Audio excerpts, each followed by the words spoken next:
আজ আমরা জমি মাপা শিখব।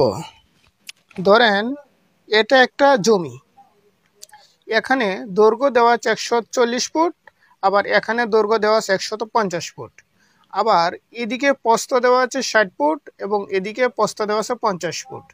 এখানে কতটুকু জায়গা আছে, মানে এখানে কতটুকু জমি আছে তা আমরা বাহির করব।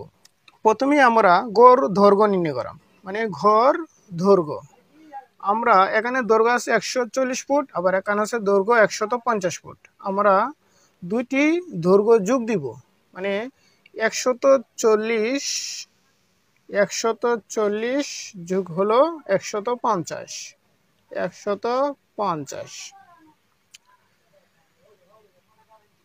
ফুট।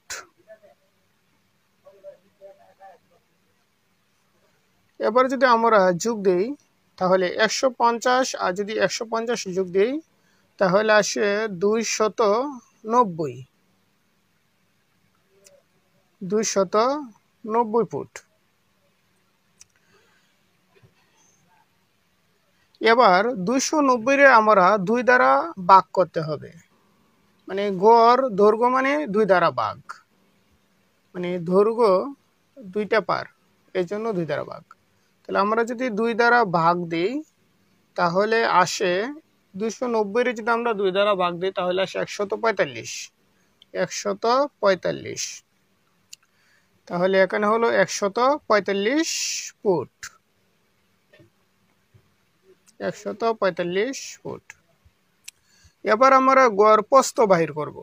এখানে প্রস্থ হলো 60 ফুট, এখানে হলো 50 ফুট। তাহলে আমরা দুইটি প্রস্থ যোগ দিব, মানে 60 যোগ হলো 50 ফুট। তাহলে 60 আর 50 যোগ দিলে আস্তে আস্তে 110 ফুট। এবার 110 ফুটে আমরা কি করব, মানে 2 দ্বারা ভাগ দিব, ভাগ হলো 2। তাহলে 110 যদি আমরা 2 দ্বারা ভাগ দিই তাহলে আসে 55 ফুট। 55 ফুট। এবার ক্ষেত্রফল, আমরা জানি ক্ষেত্রফলের সূত্র হলো দৈর্ঘ্য পূরণ প্রস্থ। এখানে যে গড় দৈর্ঘ্য পেয়েছিলাম 145 ফুট, আবার এখানে গড় প্রস্থ পেয়েছি 55 ফুট। আমরা এই দুইটার সঙ্গে কি করব, গুণ দিব, মানে 145 গুণন 55 বর্গ ফুট। ক্ষেত্রফল বাহির করতে হলে